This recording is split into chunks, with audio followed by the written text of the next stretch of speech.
Akashbani Imphal Nayani Devi na pau pajari.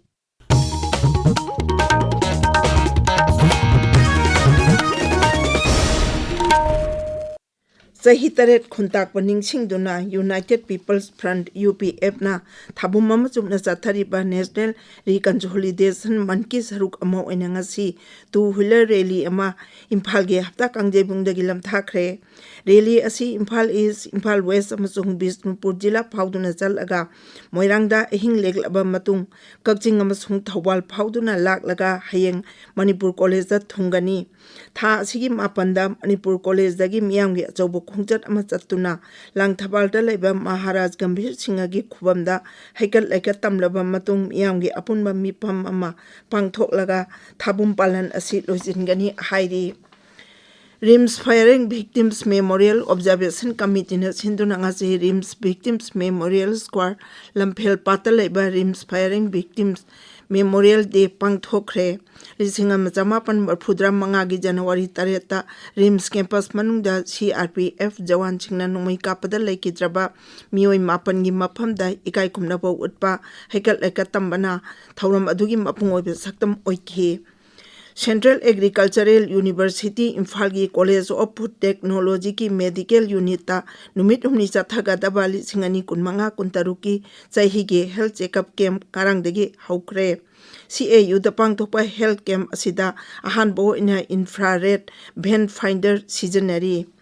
Wildlife Protection Act lising amapan humpudrani thoi amendment lising ani kuni thoi gi endangered mammals of India gi serial number humpumari da Manipur gi sangaibu Manipur bro antler deer sangai haibagi mahuta Manipur bro antler deer thamin haine yauriba si aran bani sangaibu thamin haine ming tholakpa yaningde haina Environmental Social Reformation and Sangai Protection Forum kaibulam jauna hairi sangai bunung sibiduna mari leinaba singna thamin hapjin biganu haina su forum asina appeal tauri.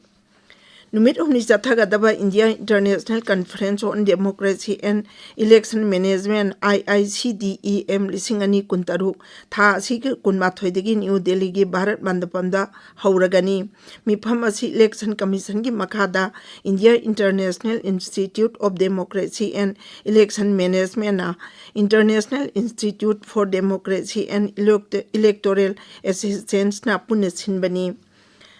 Ankita Bhandari murder case tha Congress amasung Aam Aadmi Party na BJP luchingba Dushyanta Kumar Gautamga mari lainana thagaliba media posting pung kunmari gi manungda lokthoknaba Delhi High Court na dol ani asida khangankhre. Gautamna tharakpa ijat dabi ki case amada marki obo order ama piraduna Justice Mini Puskarana na dol ani asibu BJP National Secretary asibu michat thenaba hotnaba post amata thagatpa yaroi ating batangki. Laibak asida terrorism bi thabak chathabada mating pangnaba Pakistan sahili sangsina training camp sing pangthoklia haina mapal tahuram mantri Dr. S. Jaishankar na Pakistan bu kanne yaningdaba phungdokre. Luxembourg da ngasi mafam duda laiba Bharat macha singa wari sanabada Dr. Jaishankar na wafam asi phungdokhibani mahakna hai ngasi gi malem asida laiba kharadi masagi kananabagi thabak tamak tawi aduga Bharat lemna pawdak pinaba honari mantri na hai operation sindur gi matamda su chapana bathong chathaki.